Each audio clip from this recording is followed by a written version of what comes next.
Welcome to Happy Talks with Dr. Alice and Donovan. Dr. Alice Fong is a holistic naturopathic doctor and founder of Amor de Soi Wellness, and Donovan Jensen is a software engineer and founder of HowToHappy.com. Together, they're out to cause more happiness in the world. Hello, everyone. Welcome to Happy Talks. My name is Dr. Alice, and this is my awesome co-host, Donovan. And today I have a special guest. Brian Bogert is a passionate human behavior and performance coach, speaker, business strategist, top sales professional, philanthropic leader who believes in helping growth-minded individuals make their best even better. Welcome, Brian. Thanks for joining us today. Well, I'm happy to be here. Sorry for the mouthful of the intro. It's time to simplify that thing. It's a little crazy. So I'm so excited to be here with both of you. It's going to be a fun chat today. Oh, yeah, I'm super excited too for this conversation. So let's just dive in and go into you telling us a little about your story and what led you to doing what you're doing right now. Perfect. So I'm going to actually ask both of you and whoever's listening right now, unless they're driving, to just close your eyes for 1 second. Okay. I promise you I'll tell you when to reopen, but just bear with me, please. Okay, sure. I want you to imagine going to a store, having a successful shopping trip, heading on with your day, knowing it's going to be a beautiful one. You walk outside, you look up, you feel the warmth of the sun on your skin, you feel the breeze in your hair, and you are just got a little pep in your step, heading to the car. And as you're fumbling for your keys to unlock and get in, you turn your head and you see a truck barreling 40 miles an hour right at you with no time to react. Go ahead and open your eyes. Wow. That's where this portion of my story begins. My mom, my brother, and I went to our local Walmart to get a 1-inch paintbrush. And as we were headed back to our car, anybody who's known me for more than 30 seconds now, I have an excitement and energy for life. And I wanted to get home and put that paintbrush to use. So I was the first one in the car. My mom and brother were a few feet behind. And as I waited for them to catch up, see, this was back in the days before there was key fobs. So I had to wait for my mom to literally catch up and put the key in the door. As I was waiting, a truck pulls up in front of the store and a driver and middle passenger get out. Passenger all the way to the right feels the truck moving backwards. So he did what any one of us would do. Scooted over his foot on the brake, but he instead hit the gas. Combination of shock and force threw him up on the steering wheel, up on the dashboard. And before you know it, he was catapulting 40 miles an hour across the parking lot right at us with no time to react. We were in an end spot. He went up and over the median, went up and over the tree, hit our car, knocked me over, ran over me diagonally, tore my spleen, left a tire track scar on my stomach, and continued on to completely sever my left arm from my body. Whoa. So there I was laying on the parking lot on a 115-degree day in Phoenix, Arizona. My mom and brother watched the whole thing happen. They look up and they see my arm laying on the pavement 10 feet away. Fortunately for me, so did my guardian angel. There was a nurse that walked out of the store right when this took place, and she saw the literal life and limb scenario in front of her, and I'm forever indebted to her for choosing to lean in and taking action versus going on with her day. She came over and immediately stopped the bleeding on the main wound and saved my life. And she instructed some innocent bystanders to run inside, grab a cooler, fill it with ice, and get my detached arm on ice within minutes to give me a fighting chance of having a reattached limb. Truth is, had it not been for that woman, I either wouldn't be here with you today or I'd be here with a cleaned up stump. That's just the reality. So I know that a lot of the audience probably wasn't expecting it to go there today, right? I have a very, very unique story. But what I've realized in all my time of doing this is that we all have unique stories. So what's important is that we pause and become aware of the lessons we can extract from those stories and then become intentional with how do we apply them in our lives. And we all have the ability to do that. We also all have the ability to tap into the collective wisdom of other people's stories to shorten our own curve to learning. So I'm going to share with you 2 primary lessons, and it's going to lead us right into what I'm doing today. And then we'll take the conversation wherever we need to go. The first is I learned not to get stuck by what has happened to me, but instead get moved by what I can do with it. And the second, I didn't learn until far later. You see, at 7, 8, 9, 10, 11, 12 years old, although I was the one having surgeries, although I was the one having to go to physical and occupational therapy, I was also being guided through the process. So I was a little bit in a fog. My parents, however, were not in a fog. They were intimately aware of the unceasing medical treatments and years of therapy. And the idea of seeing their son grow up without the use of his left arm was a source of great potential suffering for them. So they willed themselves day in and day out to do what was necessary, to do what was tough, to embrace the pains required to ultimately strengthen and heal me. So whether intentional or not, what they did was ingrain in me a philosophy and a way of living, which was to embrace pain, to avoid suffering. And I believe that when this is done correctly, that's also where we gain freedom. So it's these 2 lessons, along with others, that I used to not only overcome this unique injury, but how my business partners and I scaled our last business to over 15 million with the span of a decade. And how now I'm flipping it on its head with our teams to really focus on human behavior and performance to help individuals and organizations just like you, just like the people listening, become more aware, more intentional, and who they already are, their most authentic selves.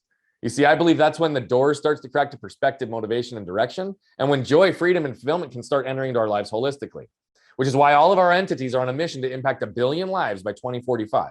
Because I believe that if we can reduce the level of suffering on this planet, even just a little bit, it gives people the opportunity to experience joy, freedom, and fulfillment. That's where vulnerability and authenticity, which are the glue that binds human connection, start to come back into the forefront.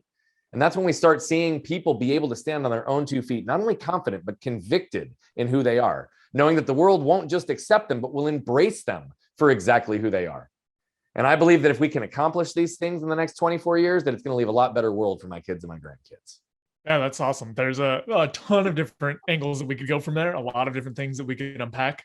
I think maybe the first string I want to pull out a little bit is sort of this idea that you mentioned of embracing pain and leaning into that instead of trying to avoid it, because, I've got to imagine that's not the default for a lot of people. So maybe you could paint a picture of sort of what the typical path looks like, and then what you think people can do a little bit differently and what that opens up for them. Yeah, so I think the typical path is pretty obvious, and that we all kind of try to tend to avoid pain, right? Like, let's just call it what it is. We like instant gratification. We want to numb in areas that we can. We want to feel great. We don't want to defer, right? And it's just how we typically live our lives. It's easier to just focus on what we want right now than focus on who we want to become and where we want to go and who we want to impact. And the world literally has narratives. I mean, the world tells us to reduce, eliminate, or avoid pain. I mean, think about it.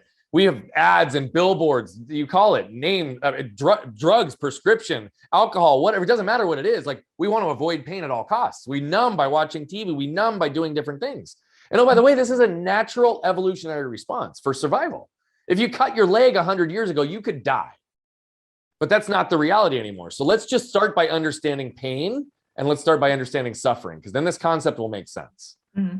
Pain is defined as short-term, intermittent, a direct cause from something, and alleviated once that direct cause is removed. And then we as human beings go ahead and screw it up by adding adjectives in front of it, like we do with many other things, and we start saying acute pain and chronic pain. Mm-hmm. Acute maintains the definition, but chronic inherently changes it, because it implies that it's no longer short-term and it persists after the direct cause is removed.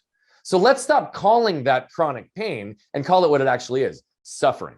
Mm-hmm. Now, pain gets lots of attention because we feel it, it's real, it's right in front of us, and none of us like pain. Mm-hmm. But the interesting thing about pain is that drawing any kind of definitive conclusions about it is very difficult because it can't be measured independent of the person experiencing it. Mm-hmm. Other than one thing, we all experience pain. Now, suffering, on the other hand, we don't want to admit exists, particularly when it's a direct result of our choices. Because see, with suffering, the effects of it start to creep up on us, sometimes until it's irreversible. It can no longer be reversed. So let's understand this concept in application for a second, right? We can embrace the pain of hitting the gym for 30 minutes a day to avoid the aches and pains and suffering from a sedentary lifestyle. We can embrace the pain of a difficult conversation with a loved one or spouse to avoid a loveless marriage and the suffering that goes along with being stuck in a marriage when you actually want divorce, or being stuck in a marriage when you want repair. We can embrace the pain of having our kids put down their mobile devices at the dinner table to avoid the suffering of years of lost meaningful connection and conversation we'll never get back. As business owners and leaders, we can embrace the pain of firing our top salesperson, contributing the most to top line growth, to avoid the suffering of stagnant growth and losing all our other top talent because they were the greatest cancer in our culture. And the list goes on. It doesn't matter what area of life this happens. It's about really being able to acknowledge the suffering you wish to avoid, identify the pains you choose to avoid, and then establishing that a habit in all areas of our life so that we can technically understand it's not about putting ourselves into unnecessary amounts of pain or to put ourselves in pain's sake, but to identify the proper pains between where we are today and our true potential, and learning those to be an actual pathway to our success. You see, the unavoidable precursor to change is acceptance. So until we accept the current state of things, we cannot alter them. We have to move through this from a place of awareness, because I believe that we all must choose our pain or our suffering will choose us. Love it. Yes. I love your passion and excitement for this topic. It just is radiating through. And I really resonate because this falls in line with some Buddhist principles of like accepting your reality, because when you resist it, it persists. That's and right. My question and my curiosity is like, what does that look like though? Because I'm sure like embracing pain, what does that mean? Like if I got my heart broken, like how do I embrace it? Obviously, don't drink or don't do the avoidance strategies or binge on TV or food. Like what would I do instead then? Yeah, so I'm gonna say one thing. By the way, drinking, avoiding tech things, watching TV, I don't vilify any of that because sometimes we need to just take some space to process. So I have to start there by saying it's a matter of what we do consistently. It's not the matter that we actually need to take the time to process and heal. Mm-hmm. So that's the one big thing I'm going to say is that no matter what, this philosophy doesn't work if we don't allow ourselves to feel. We must feel in order to heal, right? So when we talk about embracing pain, again, it's not about unnecessary amounts of pain. So I'll give, let me give an example really in the two first concepts, acknowledging the suffering we wish to avoid, like how does this actually start to come into fruition? And then how do I identify the right pain so that we know what we're doing, okay? Because pain, by the way, also is mental, it's emotional, it's physical, it's spiritual, and it's also perceived. So I'm a big believer that our unhealed pain will keep us stuck, will keep us repeating the same patterns in our life, whereas our healed pain can actually put us into a position to use our pain for purpose. So it's important to understand, like we have to allow ourselves to process and feel, which is why I have to say, I have to start there. But sometimes to even begin that process, we have to literally just chill for a minute. So sometimes we need to binge on Netflix or drink or whatever, right? Like I'm not vilifying any of that. It's about, are we doing that on a regular and consistent basis moving forward? So if we start with the idea of acknowledging the suffering we wish to avoid, right? Well, this becomes really important because I believe that most people think big, they plan, they set goals. But what typically happens in that scenario is they only set the positive side of it. I want to make X amount of money. I want to have this type of lifestyle. I want to travel this many times a year with my kids. I want to have this type of meaningful connection. Like we set out with the intent on what we do, and it's all on the positive side, which is great. But it doesn't totally move the needle completely because what we really need to do is how do we set ourselves in what are our bookends? Where do I want to go? What are the no limits goals that I'm going to set for myself to really challenge myself to reach, not protect myself in my thinking, but also what do I want to avoid in my life? Right? So I've got a client, he's 38 years old. Okay. And I have to start by saying that what keeps most people stuck is not a combination of strategy and tactics, right? That's what most people think. They're like, I'm stuck because I have the wrong strategy and tactics in my life. I'm sorry. I'm going to call bullshit on that. We don't need any more 7-step systems in our world. What we need is people to actually start to be able to move through these things and recognize that strategy and tactics only get us so far. Right. They're important. They're critical. We need to do them. But what keeps people stuck is our emotional triggers, our behavioral patterns, and our environmental conditioning. So if we start with this idea of acknowledging the suffering we wish to avoid, our 38-year-old client, he moved 26 times before the time he was 18. Wow. He lived with his dad, his mom, his aunt, his grandma. Okay. Never had the same set of friends twice, never went to the same school twice. Longest time he ever lived in one period was 2 years in that whole window. So that means every other year he moved multiple times a year, right? So he never learned how to give or receive love. He's got deep levels of shame, deep levels of self-worth, all these things, right? Fast forward to today, he's got a beautiful wife, 2 beautiful daughters. But he never learned how to give or receive love. And the man, husband, and father that he's become as a result of the patterns and the environmental conditioning in his world have not put him in a position to receive what he wants, nor have the connection with them he desires. Right? So he can sit here and understand that suffering to him is a world without them in it. And then when he flips it to the other side and he starts to understand what does that actually mean from a goal planning, he can create this vision of him and his wife sitting on their ranch in Texas when they're 80 years old with absolute silence. The only thing breaking the silence is the sound of the wind between the brush and the laughter of his daughters and his grandkids playing on their ranch. And when he can take that image and he can burn it into his soul, right? The purpose becomes big enough to overtake the pains required for him to become the husband, man, and father that he can be and that they deserve. We didn't take it to this idea of like, how do I identify the pains that we need to embrace and learn to embrace them? I'll use a personal example for me, right? My arm got ripped off. I don't have a lat on the left side. I don't have a tricep, my biceps, my gracilis from my leg. I have a curve in my spine because of the structural imbalance in my body, period, end of story. 15 years ago, I started getting what I thought was chronic pain, which was developing into suffering, and that my body was starting to get really stiff, actual back pain that was starting to manifest because of the imbalance. So I learned that if I stay active and I keep moving and I stay lean and I do all these things and I focus on core strength, that I can limit that from suffering to everyday manageable pain, like stuff that I can do. So what did I do? I went and I joined a gym because that's what everybody does when they decide they're going to get healthy. That's why New Year's resolutions, it's like gyms, their membership between January and March is awesome every year, right? So I did that. I went and I joined a gym and I went consistently for 30 days. And then I stopped going. Now, had I not gone to the process of understanding that I knew the suffering I wish to avoid, which is that I want to be physically active and mobile to be able to play with my grandkids when I'm older. I want to be able to have the mental acuity and physical ability and energy to be able to perpetuate this mission of impacting a billion lives. Had I not gone to that process of understanding suffering, what that would look like, which would be immobility, really, I probably would have stopped and been like, oh, I'm okay. But because I knew the suffering, I was able to push a little further and ask myself one more question. Is it the pain of going to the gym? Is it the pain of lifting weights? Is it the pain of plyometrics? Is it the pain of cardiovascular that I'm avoiding? Or is it the anxiety I get in a crowded gym? It was definitively the second. You see, it was an emotional trigger that was keeping me from performing at my best, and the environment wasn't set up for me to perform in the way that I needed to.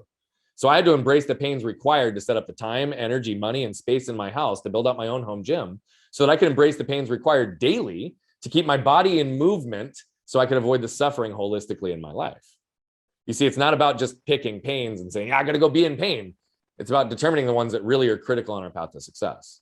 So you get dumped. Process it. Sit with it. What's the root of the feelings? Where is the pain coming from? Is it loss? Is it grief? Is it despair? Is it, oh, wow, I just had this great connection and I need to move on? Or is it because I was abandoned as a kid and I just really have a hard time not having commitment in my life? The pain that would be required in that moment is to sit with that moment just long enough to decide, do I need to go deeper and process beyond this because this is a pattern in my life where I continue to get dumped and I've got isolation and loneliness and abandonment rooted in my shame? Or is it, oh, I got dumped, but this just wasn't the person for me. And so I can sit in these feelings for a moment, recognize it for what it is and move on. Again, that's identifying the proper pains based on what the root need is, based on where you want to go. So that whole process makes a lot of sense to me. I don't think it's something necessarily that people do very naturally or very commonly, right? They don't. Maybe it's hard. If they've had something going on and then they've had to dig deep and start figuring that out, then maybe some people have gotten those tools. But I kind of want to dig a little bit around how can someone start doing this sort of thing? Because I think the most common path I see is, okay, let's say it's a breakup. We'll stay on that example. And I get my heart broken. And instead of doing all the things you just said, we just go like, oh, I'm going to avoid it. I'm going to, what we were talking about before. That's what the world tells us. Shove it down. Don't pay attention to it. Show up with a smile on your face. All these tactics to get it out of our heads. So I'd be curious what you think is kind of an initial opening. Like what are some of the ways that we can start thinking about these things or start coming up with questions and whatnot? Because I know, once you have practice and experience, it gets a little bit easier to start digging through some of this stuff. Or if you get someone external, right, you go get a coach or someone who is involved in this stuff, you can rip right through it or at least make some progress. But yeah, I'd be curious what you think, where's a good starting point? Well, I think a starting point for anybody is just a simple question on, do you know the answer to the question, who are you? Right. I think so many people lose sight of that. And I think until you understand and calibrate to that, it's really difficult to think through what are the pains that require based on who I am, who am I doing this for, who am I trying to impact, and who am I becoming? Like if we start at the who, like that's one thing. But again, when I talk about strategy and tactics, that's because most people start with the what house, what car, what amount of money, what amount of success, right? So at the end of the day, like we have to shift the focus from what to who. And so we have to put who before what. Not that they aren't both important, but I think most of the time our priorities are flip-flop. So that's an easy one, right? You go to a networking event. What's the first question anybody asks you other than your name? What do you do? And if you actually ask somebody who they are, 99% of people answer with what they do, because our identities are wrapped up in what we do. And it's no wonder then that we can't really feel like we're escaping the patterns in our lives when we don't actually chase what we want. We chase what the world has told us we should want. So that's one, is like, really, can you answer that question? Two, though, the supplementary part of that is like, we have to raise ourselves to a level of awareness to recognize, right, that we actually have more influence and control over our destinies than we give ourselves credit for. Most people feel like they're a victim, like life is fate, like they have no influence or control. And it's really a lack of awareness is what it comes down to. We have 11 million bits of information crossing through our minds every second, but we're only consciously aware of about 40. So what that says is that we're largely led by the unconscious. So until we go through a systematic process of moving the unconscious to the conscious, the unaware to the aware, we can't be intentional with it. Of course, it's going to feel like we're a victim or fate, like we have no influence or control over our destinies. So it starts with awareness first and foremost, and then a desire to want to be in a place that you're not currently at. Now, what I can almost guarantee you, because I work with a lot of people, have talked to a lot of people, and I'm on a number of stages where we get an opportunity to be around a lot. And I don't say that to impress. I just say that my pure exposure to the number of people is massive. And what's fascinating is I think there's a very small percentage of people who are actually living the life they want to live. So at the end of the day, it's not that complicated. To your point, yeah, it forces people to go through this process if they've had something hit them. But the other question is what are you actually willing to commit to get where you really want to go? Mm-hmm. Nothing worthwhile in this life comes easy. And if you want to remain circling the drain, perpetually always wondering what I could be capable of instead of going out and trying to figure out what that looks like. How do I be a better husband? How do I be a better mother? How do I be a better father? How do I be a better wife? How do I be a better professional? Like at the end of the day, again, the first step to change is acceptance. You have to accept the current state of things before you're willing to do anything about it. Mm-hmm. If you're not unhappy where you are, then no problem. But I have found that there's a lot of people who feel stuck, who feel like they're going through the motions, who feel like they're living the life that they should be living versus the life they want to be living. And all of those patterns started when we were born, because when we're born, we're the brightest burning light we'll ever be. And then what happens is parents, teachers, coaches, employers start saying, you should do this, you shouldn't do that, you should be this, you shouldn't be that, you should chase that, you shouldn't chase that, you should make this amount of money, you shouldn't make that amount of money. And all we've done is we've started creating all these layers of shame on top of people, because should's a shame-based word, implies whatever you're doing isn't good enough. Mm-hmm. So all of a sudden we're an empty vessel of who we once were. So when we chase the what, we lose the who. When we realign with the who and we can answer that question, the what's in our life become a manifestation of the who. And I realize I'm a little ethereal and esoteric in some of the examples I'm giving, but the reason is because it's not simple. And if I had a 7-step system to say, Donovan, you can do it this way, Alice, you can do it this way, great. But it's really more a framework and a philosophy, because it's starting to understand that, okay, if I want to embrace pain to avoid suffering, that means I've got to put in the work to understand where my emotional triggers are, how they've patterned in my life, and what are the conditions that have led that way, that are making sure that these things repeat themselves. So that if I can't ever seem to land the job that I want, if I can't ever seem to get the promotion I want, instead of asking why don't we start asking what, right? Not why did my job pass me up, or why did my boss pass me up for promotion, but what can I do differently next time to put myself in a position to actually be considered for that job? Mm-hmm. Again, that's how we start to shift from victim to ownership. And that's what this whole philosophy is about. Yeah. I totally let me try to recap what I'm hearing in summary is that, when everyone has like great ambitions, like going back to that gym example where memberships obviously increase in January, February, but the common trend is, they don't keep that consistent. They fall off the wagon, just like you described, and they're back in their old routines and their ruts. And I think what I'm hearing is like having a greater vision of like having a greater purpose to strive for, to make worth the pain and not the suffering, but just like the discomfort. There's going to be discomfort. There's going to be like something that's going to stop you and get you stuck and get in your way. But having like that greater vision will kind of keep you in line to push past that pain or move past it. Yes, that is a part of it. It's a part of it. Yeah. I think that it's interesting though. It starts with who are you? Yeah. Right. So that vision often doesn't have to be some grandiose thing like you're going to go impact 1 billion lives. Like I realize mine is not something that everybody wants to do. Mm-hmm. But oftentimes people don't feel like they're living based on who they are. They're living the life that's been created or expected of or around them. And that's more often than not what keeps it there. So we need a vision, but we need clarity on who we are to even create that vision. It all starts with awareness on who are we. Mm-hmm. So how would someone answer that question? Like I'm sitting there and I'm like, who am I? And I'm thinking like, am I giving myself adjectives of, oh, I'm kind, I'm compassionate, I'm someone who does want to make a difference in people's lives? Like, is this what they do? Like, are you following me? Yeah, no, I'm following you completely. And I think that's exactly the point is we've lost sight of the who's in the world, right? Where we always focus on the what. People have an inability to answer the question, but it's not that complicated. Yeah. They can work the way that you just did. But if people don't know how to answer the question, just create 2 lists in your life. Okay. It's starting to be simple, right? Like what aligns, what calibrates. So on this one list, what are all the things, people, and sources of information that are funneling through you in your world that are additive to your world, that leave you energized, that leave you feeling like you could be in flow state and 8 hours would go by feeling like it was 1, that makes you feel appreciated, loved, right? Worthy. And in a position where you're like, man, I want to go do that again. The stuff that lights us up, the stuff that gets us energy and out of bed, right? That we all know what those things are and what they look like. That's a pretty good indication on who we are. But then we also have this other list, all the things, people, sources of information that funnel through our world, the things that leave us unworthy, the things that feel us leaving depleted, the things that we could spend 1 hour and it feels like 8, right? It's on the other side. Or we have an interaction with somebody and we just feel triggered and yucky. Like we don't feel good about ourselves. We all know what those are. The problem is that most people don't do anything to remove these from their world. And so they really get confused on who am I? Mm-hmm. All these positive things, we don't have enough sources. So if you just start incrementally removing things on this list and adding things to this list, or even just focusing more on the ones that are already there, that starts calibrating you more to who you are. Right? So who am I? I'm a husband and father first. I'm a family man that loves to spend time with the people that I love the most. I'm intellectually curious and I care deeply about people. I'm empathetic and compassionate. I'm also highly competitive in that I like to push myself to break beyond the limits that I've set for myself. I'm somebody that likes to interact with people and learn from anybody and everything I possibly can.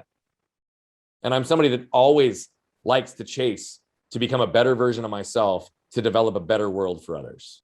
So let me take another angle. And I think it's saying the same thing, but to me, it sounds like very similar to sort of a set of values, right? Just like things that aspire to or care about the most.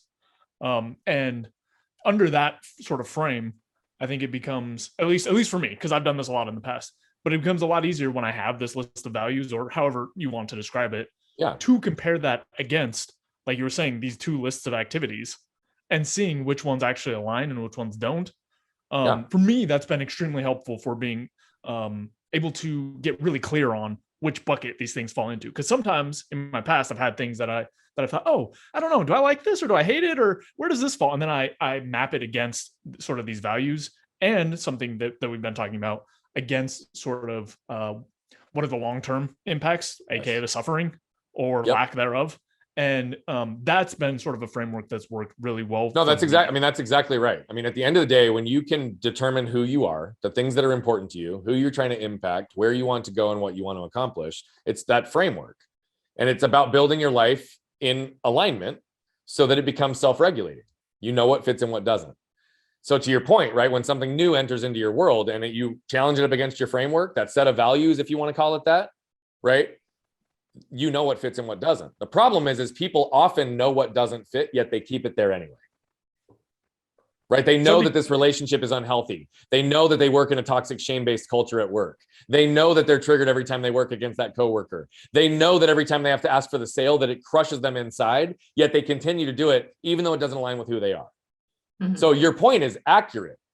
But what I'm talking about is embracing the pains required to actually make sure that those things that don't fit get removed from your life. Right. So the reality of it is, if I'm not a natural salesperson, it's not something that I'm aligned with. I'm more of a creative and a developer or a writer. Right. But I'm in a sales role and I hate it every single day.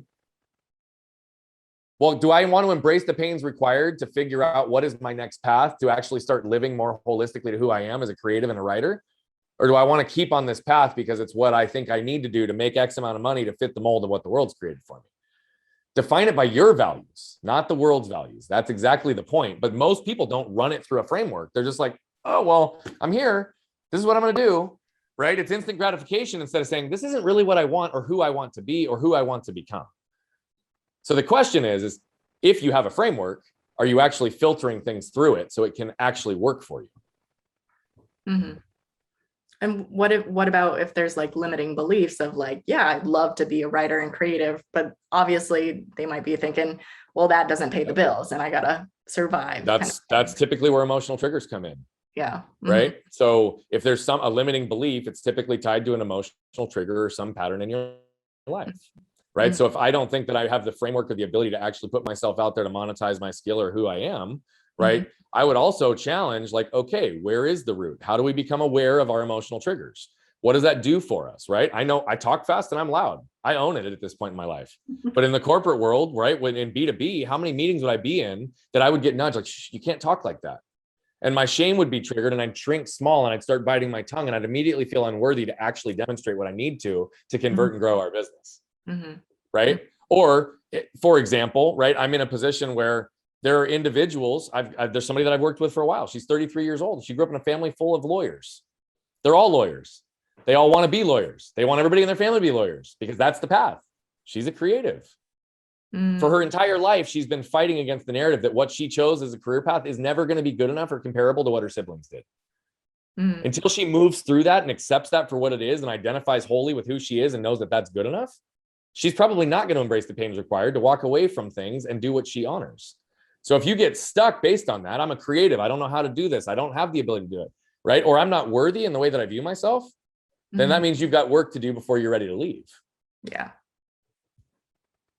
It's highly complex. And the reality of it is it's the hardest work that you will ever do. But if you walk through the internal journey, it's also the path to freedom. And nothing worthwhile in this world comes easy. In fact, I think all of the meaningful things actually are very painful. So I'm just trying to get us all to understand and redefine how do we view pain in our worlds, because it's these little moments of discomfort that when we lean into them and we stay consistent, we might have a chance of actually being who we are and showing the potential of who we are to the world.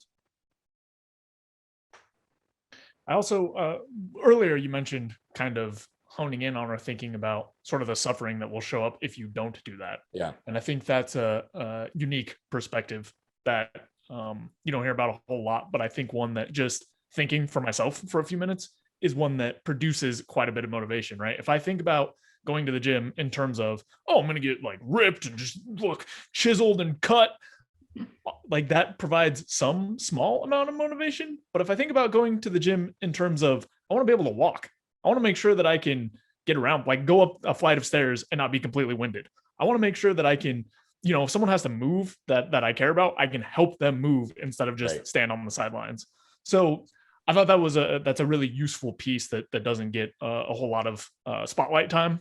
That when I think about it, again, just for a few minutes, it seems much more motivational, and it's the exact same thing. It's the exact same set of choices, but the motivation provided is it's all it is. And so that's all I'm saying is give yourself the bookends, because people are motivated in different ways and in different moments as you're facing that hurdle to actually do what you need to do.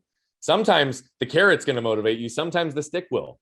All I'm saying is give yourself the option to have both so that you're motivated in every moment possible. I agree with you though. I'm one of those that the suffering motivates me more, right? Like getting to a certain goal, as meaningful that is to me, like I would much rather avoid the things that I know I want to avoid and create suffering in my world than I would to even, I mean, it's even more motivating to avoid suffering for me than it is to even chase joy. Because if I avoid suffering, I give myself a chance to have joy be natural. It's not that much effort anymore. Mm-hmm. Yeah, at a certain level, it seems like too, it's not just suffering, it's sort of loss, right? It's loss in terms of there is a certain quality of life that I have at the moment. And if I keep making certain types of choices, I start losing some of that quality of life. That's right. And that's the part that really starts up that fires, where it's like, oh, wait, hold on. Wait, 100%. There's stuff that I can do and I don't want to lose that. Whereas again, like gaining more things, and maybe this is just a luck of the position that I'm in where I can mostly do the things I want and I mostly feel okay most of the time. But thinking about losing some of that is just terrifying. Yeah. You're articulating it very well. And those are the motivations of understanding suffering. Mm-hmm. I kind of want to circle back to your story, because I'm sure you getting to where you are now is quite the journey, and quite the journey. And, you know, to just have such a traumatic experience when you were a child, and, you know, obviously children haven't quite developed what you've developed now. Like, where was that starting point? Like, were you angry? Were you kind of like in the victim mode of like, why me kind of a thing? Like what so happened? The initial reaction was absolutely that, why me? Yeah. Right. Mm-hmm. At 7 years old, even I remember thinking that didn't sit with me very long. This whole idea of not getting stuck by what's happened to me, but getting moved by what to do with it, came really in those first 2 weeks in ICU, because I was feeling sorry for myself. Yeah. I was feeling stuck, and we were being overwhelmed with people in the ICU, other families coming up to us and saying, we're so sorry for what happened to you. What can we do to help? And then come to find out that their kid's laying in the ICU across the hall from me with a terminal illness and doesn't know if they're going to live another 30 days. Mm-hmm. So for me, other than the initial threat to my life, and at that moment, not knowing whether or not my arm would be one, reattached, or two, if I'd have functional, practical use of it like I do today, right? I wasn't really in jeopardy of losing my life. So perspective pointed me at what was important there.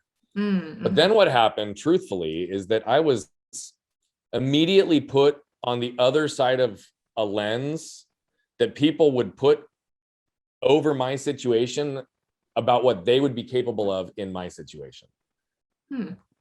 Right? They would view me and immediately put me into a victim position because they couldn't imagine being there themselves. And at 7 and 8 years old, when I'm in a sling and I have adults asking me what happened to my arm, and I tell them I was run over by a truck and my arm got ripped off. Yeah. I also never was believed on my own story. they would look to my parents for validation, because that sounds too crazy for a 7-year-old to be saying it. Like, really? You got run over by a truck and your arm got ripped off? Mm-hmm. And so I created an external narrative for myself, frankly, which was, I'm good, I'm strong, I'm capable, and I don't need anybody's help. And it served me really well for a long time until it didn't. Right. And so that next period of my life was at 20 years old. I had a snowboarding accident, compound fracture in my left arm, almost lost it again. Went 10 months with it hanging by my side and 7 surgeons who were afraid to touch me because of the medical malpractice, because of the complications of my history.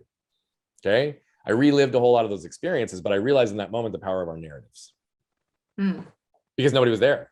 And it wasn't that I didn't have people who loved me. It wasn't that I didn't have friends. It's that they bought into my narrative. Brian's good. He's strong. He's capable. He doesn't need our help. And then the time that I was most vulnerable and didn't have my parents to help me this time, I didn't have the courage to ask for help. So I focused that whole next period of my life on human connection, around the concepts of vulnerability and authenticity, and really mastered those. Did a great job of using the emotional intelligence I'd conditioned earlier to redirect attention from me to then bring it to a place of like, how do I get people to bring their walls down? And was really effective with that so that I could connect with people on a deeper level. But what I realized in my early 30s through another health issue is that my wife had for 14 years told me that I didn't feel anything. I was like, what do you mean I don't feel anything? Because every time I'd feel something, it'd be chaos inside. It's just that it didn't express externally, and the empathy wasn't expressed. So she always told me I was sympathetic, not empathetic. And that used to be, something I dealt with. And reality of it is I when I shut off physical pain, I shut off emotional pain, which meant I shut off emotions. So when the demands of our environment exceed our capacity to cope, we start to shut things off. I didn't do it intentionally on either one. But what I also realized is human connection without emotion isn't really human connection. And it changed the dynamic and environment for everything I did from that moment forward. And it was that the beginning of the path where I had to unpack my shame. I had to unpack my worth. I had to unpack the anger that I was still dealing with, which, by the way, has only happened in the last year. The anger was buried so deep it could barely be excavated. And 98% of people in my life were like, you're not an angry person. You've never had any anger or edge, right? But it definitely created damage in my world because I was unaware of it. And so, yes, when I talk from this place, it's not like I just got my arm ripped off and came up with all these philosophies. I've literally been through the depths of pain. I'm a practitioner of pain, mentally, emotionally, spiritually, physically, and perceived.